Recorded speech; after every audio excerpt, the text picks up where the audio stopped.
Step inside my parlor, said the spider to the fly. You're listening to Know the Lore.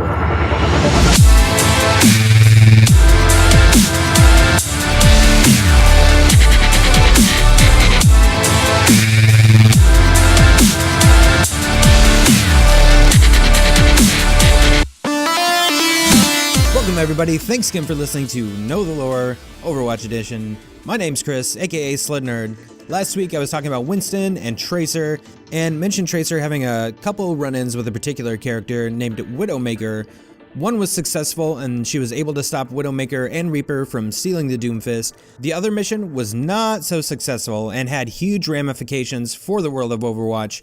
So I feel it's time we finally get into Widowmaker's super creepy backstory. Let's do it. Alright, so Amélie Lacroix was never involved in Overwatch. She was not an assassin, she wasn't a spy, she didn't really have any training whatsoever. Her only involvement in this whole world came in the form of her husband, Gerard Lacroix, who was a member of Overwatch and in charge of the task force that was launching operations against the terrorist group known as Talon. Talon had sent operatives, conducted ambushes, but each assassination attempt against Agent Lacroix failed. Eventually, they came up with a sinister plan to get Gerard once and for all. They kidnapped his wife, Amélie. After some time, she was recovered by Overwatch agents, and despite her ordeal, was relatively unharmed. Gerard took his poor sweet wife back home, and 2 weeks later, she killed him in his sleep. When Amélie was taken by Talon, they changed her, broke her mentally. Everything about her was destroyed and replaced by extreme neural reprogramming. All emotion was wiped, and she became the perfect sleeper agent to take out their biggest obstacle. Thus, Widowmaker was born, and ironically, the first widow she made was herself. After her mission was completed, she returned back to her handlers in Talon to undergo even more changes. She received intense physical conditioning and training in covert operations. They even went as far to experiment on her physically, able to permanently lower and stabilize her heart rate, giving her steadier aim. As a result, her skin took on the bluish tint and cold touch of a corpse. Widowmaker became the perfect living weapon, if you can call it living. In what might be one of my favorite Overwatch animated shorts alive, we are treated to a narrative where Widowmaker begins talking about how, as a girl, she was afraid of spiders because they felt no emotion. By the end of the short, she explains that the idea of no emotion is untrue, because at the moment she pulls the trigger, she never feels more alive, indicating the pleasure that she takes from killing. As if that revelation wasn't enough, the person she assassinates during the animation is Takartha Mandata, the Shambali leader that's been traveling the world preaching peace between humans and Omnics. This is taking place during a time where another Omnic crisis has started and already thrown Russia into complete turmoil. Violence by humans against peaceful Omnics is at an all-time high, and Mandata is seen as possibly the only figure that can not only heal the world, but basically hold things together so it doesn't get worse. With one twitch of a finger, Widowmaker eliminated what many living in this world see as the only hope left. Now, not to say there isn't any coming back from that, but Blizzard does love a good redemption story. Do they plan on redemption for Widowmaker?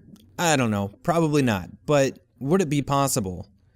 Before I continue, I just want you to think for a moment to yourself, do you believe there's anything left of Amélie Lacroix? The answer is a very surprising yes. As if her story isn't tragic enough, there is in-game dialogue that's extremely hard to catch, but it does exist.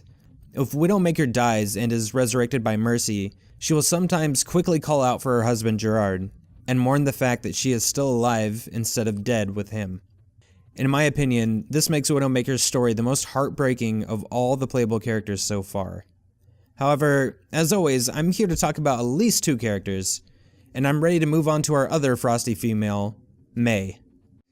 Admittedly, Mei is the character that I knew the least about before I started this podcast. In fact, I knew next to nothing about her, which is a shame because if you play her, you know she has an extremely distinct personality, and you can't help but love that part of her. Perhaps the reason I never took that much time to learn about her is because, gameplay-wise, she might be the most annoying character ever. If you play against her, she's running around and freezing you, driving you insane, And if she's on your team, it can be even worse, as I talked about in the last episode, where you lose the match because Mei threw out an ice wall that separated the healer from the rest of the group at a critical moment. So basically, with great Mei comes great responsibility. Play her wisely, don't get cocky, kid, etc., etc. In fact, before I get started, I have to tell you a story about a game that I once played, and then I promise I will get back to the lore. On the escort map Dorado, I was on the attacking team, so we were trying to push the payload. The defending team, trying to keep us from pushing the payload, were all Mei. Every single one of them was Mei. So we were constantly being frozen. They literally just took turns spamming ice wall in front of us over and over and over. We literally reached almost every checkpoint on overtime and not just for a little bit, for several minutes. But man, we fought so hard for every inch of that map, and I think it was the last 10 minutes or so of the match, and I don't know how long we were in overtime at the very last point. It felt like at least 10 minutes, just moving that payload every half a meter or so, every couple minutes. And I gotta give it to the Symmetra on our team, because we wouldn't have made any of the checkpoints if she hadn't been on those portals. But I was playing Junkrat in this game, trying to keep those walls clear and take out all of the Meis as fast as possible before they could freeze themselves and heal. At the very end, I finally got a well-placed Riptire in there and blew them all to hell, and my team pushed the payload for like an eighth of a meter to win the game. That was hands down one of the most frustrating matches I have ever played, and so I just had to share that with you. So now you know where I'm coming from when I'm like, Mei is annoying. Okay, so Mei. Like Winston and Tracer, Mei is one of those second-generation Overwatch heroes that came after the Omnic Crisis had ended, and they started expanding into other areas. The planet at this time was facing another crisis which we can really empathize with, and that was global climate change. The world had begun experiencing all kinds of strange weather phenomena, many of which were blamed on industry and technology, but the truth is, no one really knew why it was occurring. So Overwatch assembled a team of special scientists to combat and solve this escalating problem by placing them in research stations around the world. So Mei Zhou was one of these climate change specialists stationed at Watchpoint Antarctica. Mei was already a renowned climatologist from China who had produced state-of-the-art climate manipulation technology in high-risk areas all over parts of Asia. However, while serving at Watchpoint Antarctica, a massive polar storm struck the facility and cut off communication to Overwatch and the rest of the world. With the station severely damaged and the supplies running too low to sustain the survivors for any longer, the scientists entered cryostasis chambers, freezing themselves until they could be rescued. It wasn't until several years later that the chambers were able to be located and the scientists thawed. Mei was unfortunately the only survivor. And as if that guilt wasn't bad enough, she quickly learned that during the years she was frozen, Overwatch was disbanded and no longer existed, and the climate phenomena had only gotten worse. She developed a small AI drone named Snowball that utilized some of the climate manipulation technology she was known for, and together they began traveling the world to seek understanding and heal the world's ecosystem. Although Overwatch was no more, it seems that she still kept in touch with some of the agents from time to time, specifically Tracer and her close friend Winston, who convinced her to keep a diary of her travels and experiences that she calls Mei's Adventures.